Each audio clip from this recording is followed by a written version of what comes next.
Here we are with another good-looking title, The Blades of Fire. The demo was released yesterday, and I was excited to try as soon as possible. First, let's say a big thank you for the creators and publishers to make this demo available for us to try the game.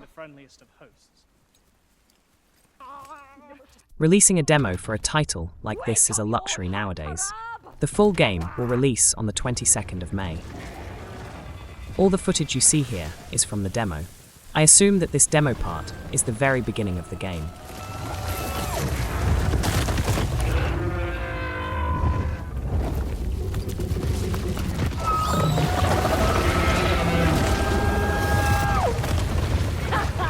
What? First time with a hunk of rab?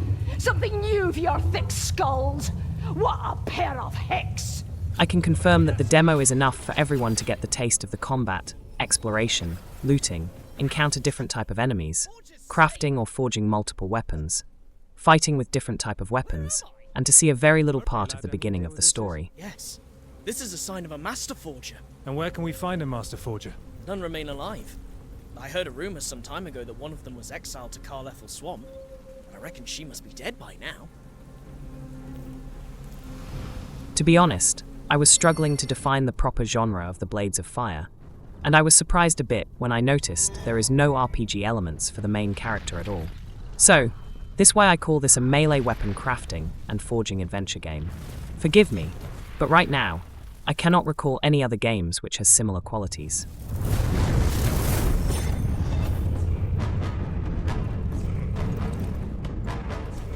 Welcome, Aran de Lira. Where am I? You stand in the Forge of the Gods. Blades of Fire focuses on the weapons, and mostly the making of the weapons. Let's just say, we have a unique ability to travel to a special place, where we can forge weapons from materials we collect from the normal world. With other words, I could say this is a melee weapon crafting simulator with deep aspects of statistics which determines your combat style and overall capabilities.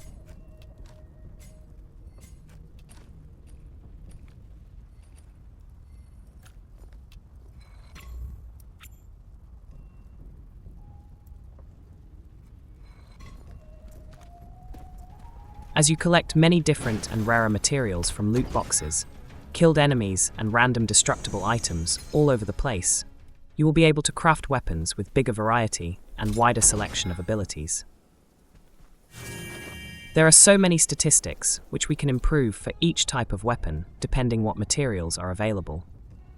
Different damage types, speed, block, parry, repair cost and so on. Not only that, but there is a mini-game at forging where you must hammer the freshly created armaments to give extra repair counts. This mini-game is more like a puzzle where you must adjust the hammer hitting properties while making sure the weapon shape forms into the best way to maximize the stars showing on the top. Takes some time to practice to have 4 stars, but you can see here it is possible if you put the time into it. Once you create something from a rare material, you want to use that weapon as long as possible, so the higher chances for repairing it can be the decisive factor between life and death.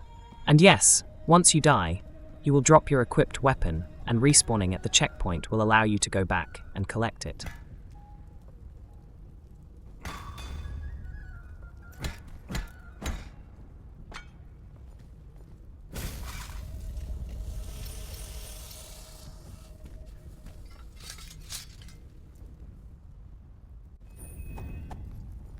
Due to many different types of enemies and their protection and armors, the game forces you to have multiple weapons with different attack abilities. This can be checked while you equip a weapon and mark the nearby enemies, which highlights the appropriate color to see if that attack type you will inflict.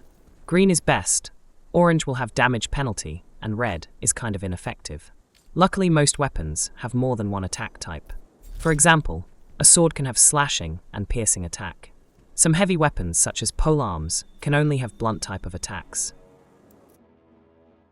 This information is on the weapon's stats screen, or at the forge when you are making them.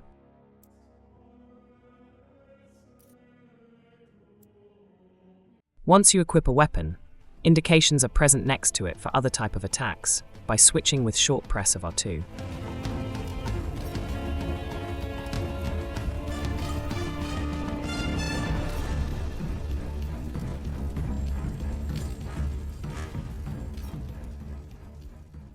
I got to mention that the game looks great and runs great.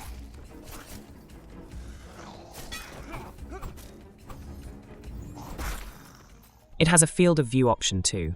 A huge thank you for this, developers. I cannot wait to see the final full version on the 22nd and try other different weapons. Sadly, the demo will limit you to try most arms, but the spear is my favorite so far.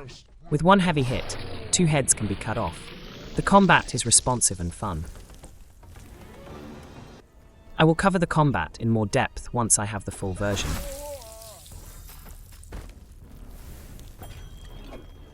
Stay tuned and subscribe for more content. Please like and share this video with others. Your support is greatly appreciated. Thank you for watching. The 22nd of May is not too far.